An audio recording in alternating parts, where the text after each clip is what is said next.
And warm and dry this evening across West Alabama. Currently 80 in Tuscaloosa, 79 in Jasper. Your local forecast here in just a few minutes.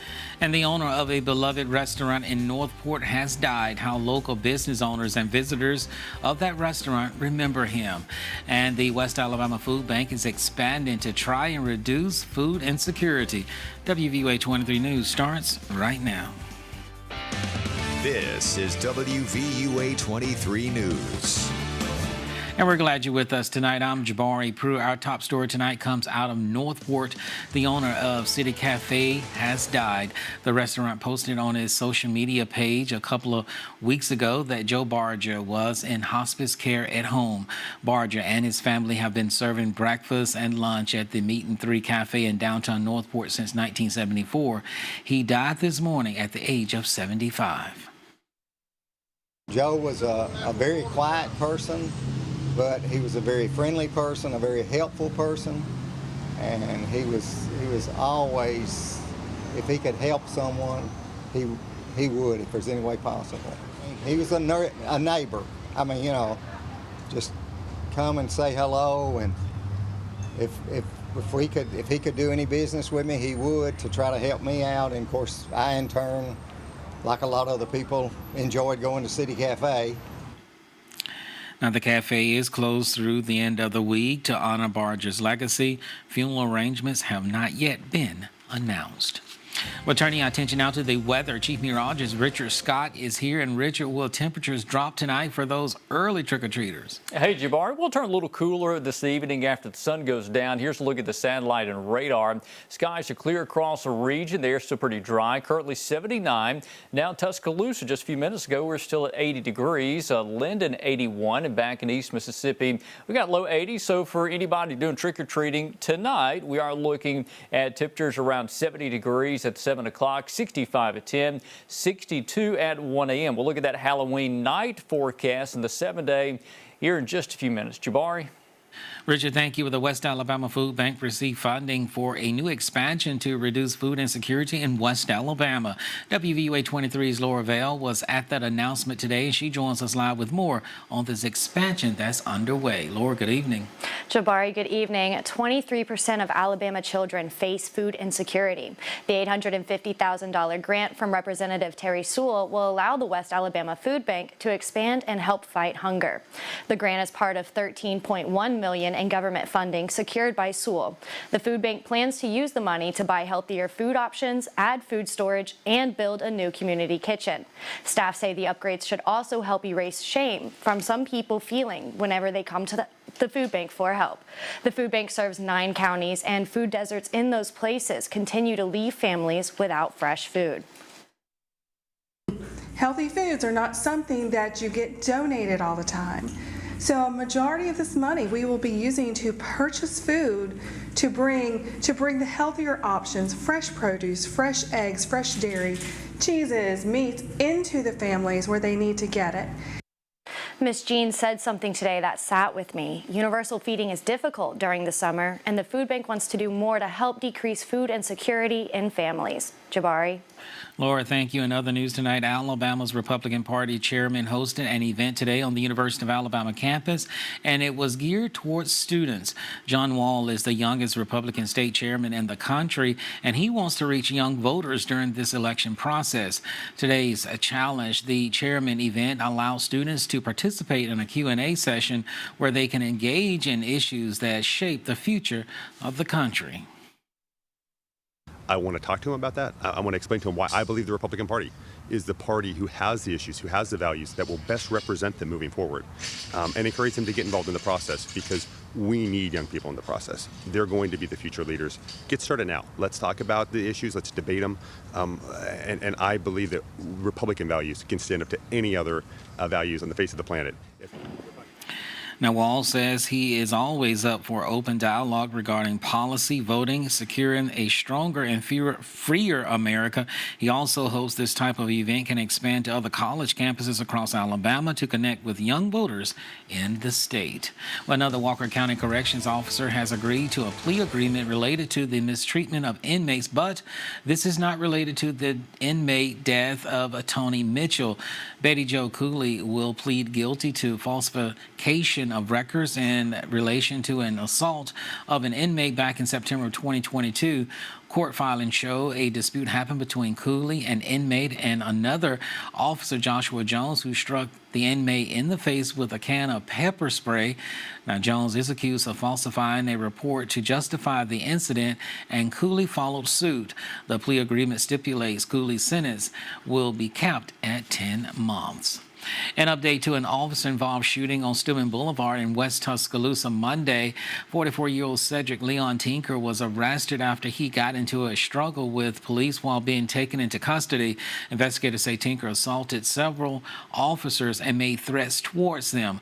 The officer struggled to restrain Tinker on the ground. Tinker grabbed the officer's weapon. The firearm was discharged one time but did not strike anyone. Tinker is charged with attempted murder, disarming a law enforcement officer, and assault. He was committed to jail without bond. Well, there's talk back in May of protecting a historic home in Northport being demolished, but this land was purchased by University Beach developers. Now that big house off Harper Road stands no longer. City leaders did not have future plans for the Shirley House, and now the land will be used in the development of Northport's first beach resort. The house was demolished on yesterday.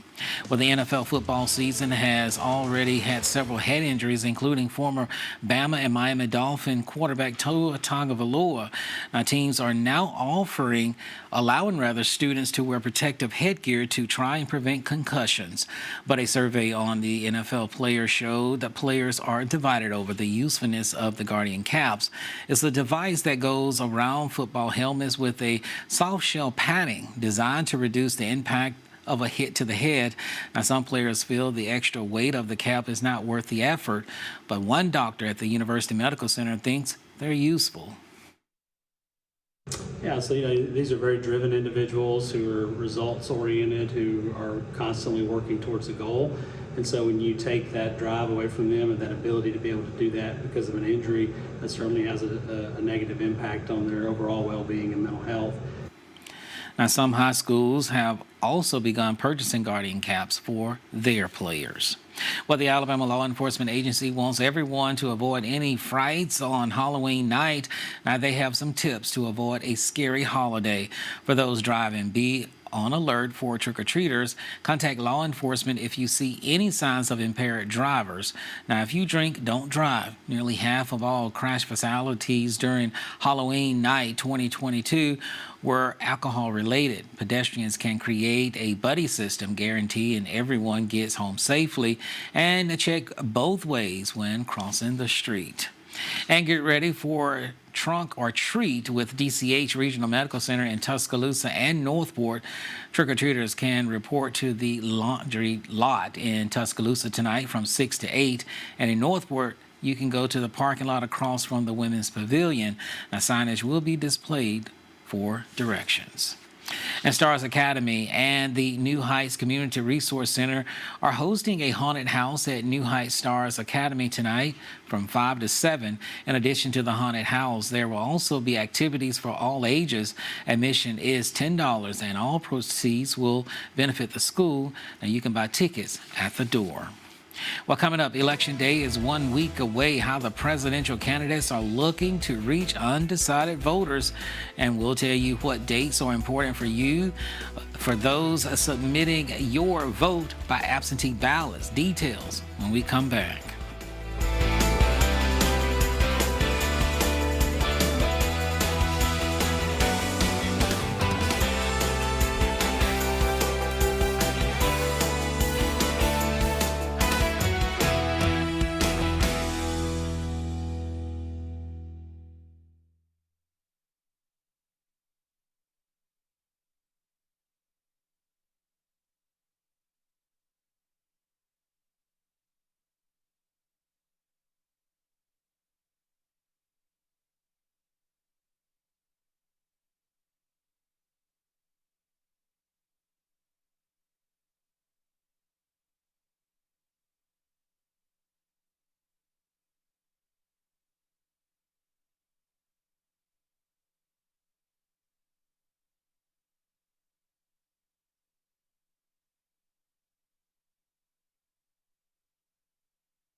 And Vice President Kamala Harris and former President Donald Trump are trying to reach as many voters as possible with 1 week left in the election. Now, Harris is delivering the final major address of her campaign this evening at the Eclipse, where Donald Trump rallied his supporters ahead of the January 6, 2021 Capitol riot. Julia Benbrook has more. Vice President Kamala Harris will deliver closing remarks at the Ellipse, a park that's within view of the White House. It's also where former President Donald Trump rallied his supporters on January 6, 2021. Following those remarks, there was a violent riot at the Capitol. I do believe that Donald Trump is unstable, increasingly unstable, and unfit to serve. Harris's advisors say the speech will not exclusively focus on the events that unfolded at the site nearly 4 years ago. She's also expected to discuss the top issues, including the economy, as she makes her final pitch to voters. Policies that are about home ownership, lifting up our small businesses, lifting up families with children, and lifting up the discourse in a way that it is not about trashing people all the time. Trump delivered a preemptive response from Mar-a-Lago this afternoon, unleashing a series of familiar attacks against Harris and slamming her immigration policy. I'm running on a plan to save America. We're going to save America. We have no choice. It's the greatest there is. We love it, and we're going to save it. We have no choice. Trump also mentioned his rally at Madison Square Garden over the weekend that featured several controversial comments from speakers, including a comedian who called Puerto Rico a floating island of garbage. The former president referred to the event as a, quote, love fest. Reporting in Washington, I'm Julia Benbrook. And there's a smorgasbord of voter-related litigation surrounding Election Day on 2024.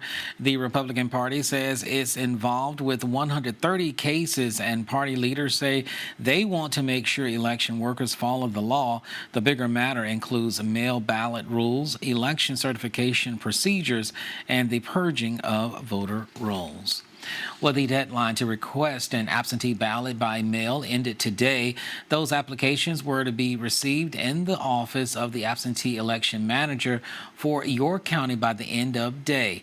Now, if returning an absentee ballot application by hand, it must be received no later than 5 days before the election. An absentee ballot returned by mail must receive no later by noon on election day. If hand delivered, the ballot must be in the office of the absentee election manager no later than 5 p.m. on the day before the election. And it is warm across much of the country from the plains and eastward. Pretty chilly back in the northwest. Your local forecast is up next. Stay with us.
Hear my forecast every day on 96.1 The Blessing.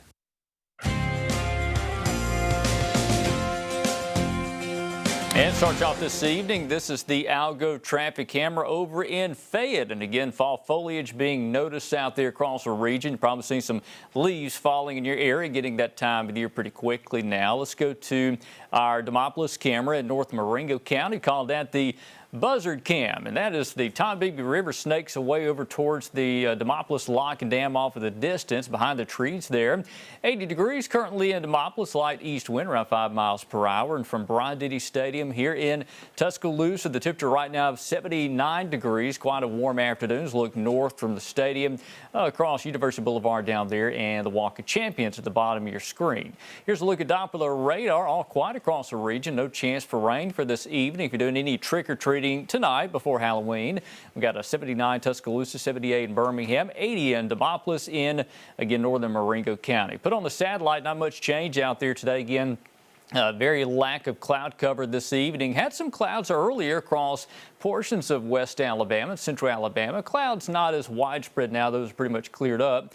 By 7 o'clock, we're at 70, and then 65 at 10, 62 just after midnight at 1 a.m. And for the kiddos heading to school tomorrow morning, bus stop forecast, maybe some patchy fog in spots, not overly widespread though. And throughout the day, getting rather breezy tomorrow. Winds out of the south around 10 to 15 miles per hour. 77 by lunchtime, 82 by mid-afternoon. And for Halloween night, let's check it out for the trick-or-treaters. If you got plans outdoors, we'll plot this out for you. 5 o'clock, 80 degrees, 75 at 7 p.m., 9 p.m., 70, maybe a few showers in the evening over northwest Alabama. We need the rain bad. Not much expected for the next 7 days around here. But again, the drought monitor shows the moderate D1 drought across most of our local region. Here's our futurecast model. Let's go into tomorrow and again tonight and then into tomorrow. Dry weather conditions, maybe some areas of fog overnight. We're going to Wednesday, and again, models continue to suggest maybe a brief sprinkle somewhere out there. I doubt it rains where you are. The chance for rain is very low for tomorrow.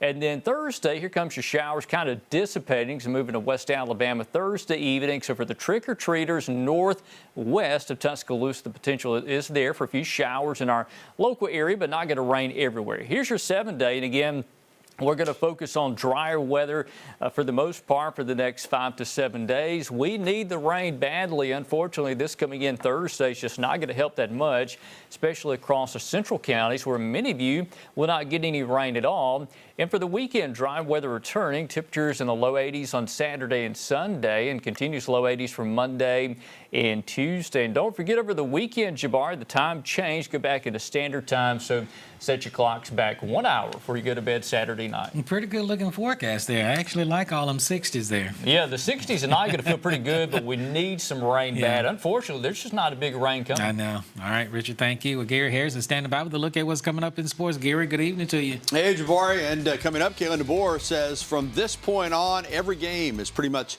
its own season for Alabama. And the Crimson Tide baseball team is set to host its fall Inter-Squad World Series this week.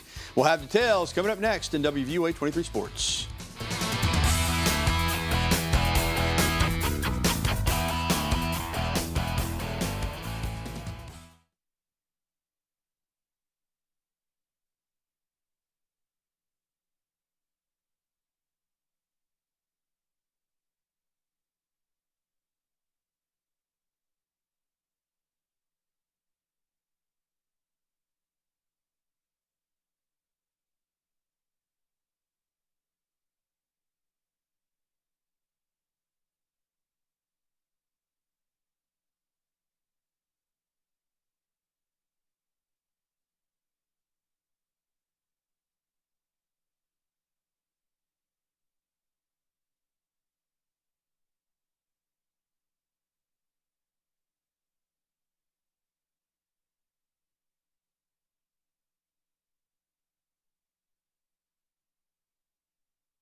And good evening, everybody. I'm Gary Harris. Join Rodney Orr and me for Tiger Insider TV tonight at 6:30 right here on WVUA 23. Well, Alabama football has posted a 6-2 record through its first 8 games, and the margin for error is gone.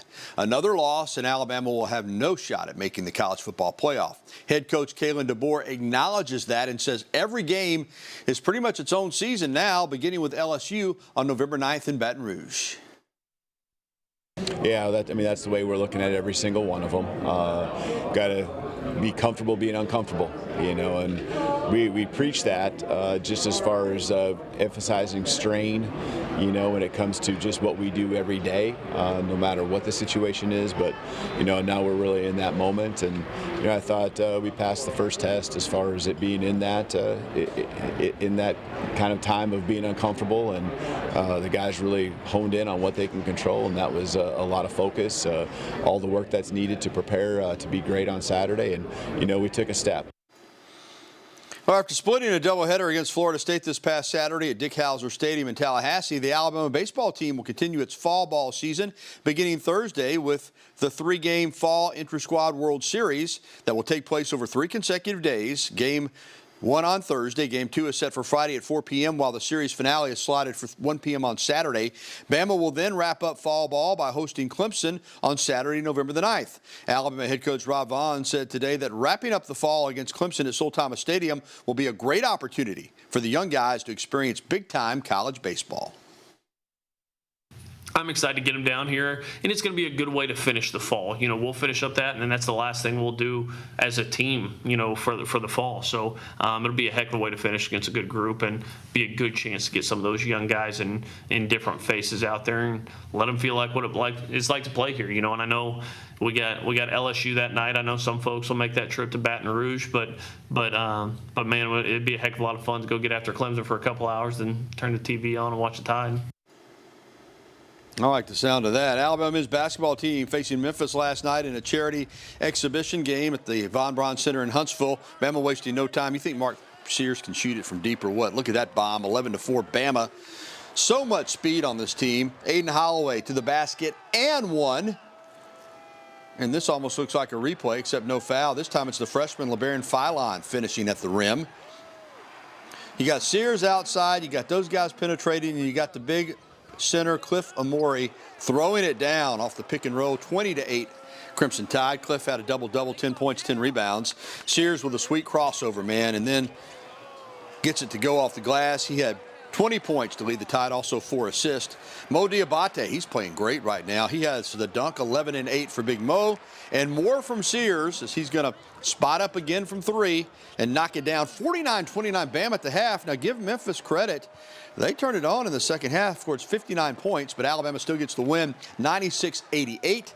The Crimson Tide opens the season a week from last night, next Monday night, 6 days from now, against UNC Asheville here in Tuscaloosa. And Jabari, I want to mention that head coach Nate Oates spoke with the media last night following the game. We'll have his comments coming up on TITV. All right, Garrett, thank you. Stick around. We're coming right back.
Well, crime stinks, but that didn't stop one thief. Bold break-in. Patrick Cornell shows us what the crook took. And today's Take a Look at This. This not-so-sneaky thief popped up on camera in a garage in Alabama. It's a Brazen Bear B&E. And while the big furball could have stolen the valuable golf cart, instead it chose a cart full of trash. Our bin-burglaring bandit certainly looks like a pro, standing on hind legs while wheeling the Waste Pro receptacle away from the dwelling with shockingly remarkable dexterity. You can come to my house and take out the trash anytime. Hopefully for this rubbish rabble-rouser, the risk was worth the reward. Bon appetit. From a fur-covered crime to a happy holiday fur of the Christmas kind. Yep, the season is already here. This 20-foot Fraser fir from Avery County, North Carolina has been selected as this year's White House Christmas tree. It'll be several weeks before the Christmas centerpiece is shipped to Washington, and it comes at a critical time for Carter's Christmas tree farm. Owners say they lost more than 5,000 trees during Hurricane Helene. They're thankful for this recognition and the welcome attention for their community. All the generosity that people from all around the U.S. have shown coming in to help those people that lost so much in the flood, and we want this tree to represent the good things. In Florida, pediatric cancer patients celebrated both Christmas and Halloween, writing letters to Santa during their annual costume party. The kids dressed up in their holiday best. Batman, Power Rangers, and princesses all made an appearance during the superhero soiree. Pre-med students hosted the celebration at Broward Health Medical Center, making sure the children had a great time playing board games, creating necklaces, and practicing perfect superhero poses while getting in the spirit of the season. For Take a Look at This, I'm Patrick Cornell. Always a nice finish there. Final Sports. Yeah, TITV coming up at 6:30. So no game preview this week because Alabama's on bye, but we'll have plenty of Alabama sports. All right, the final weather. Got Halloween coming up on Thursday. There may be a few showers late in the day for northwest Alabama. Most of the area going to be dry for those trick-or-treaters Thursday night. 83 on Thursday, 80 on Friday. We'll continue the low 80s over the weekend. Don't forget about the time change happening Saturday night. All right, well, that's it for us. We'll have a great afternoon.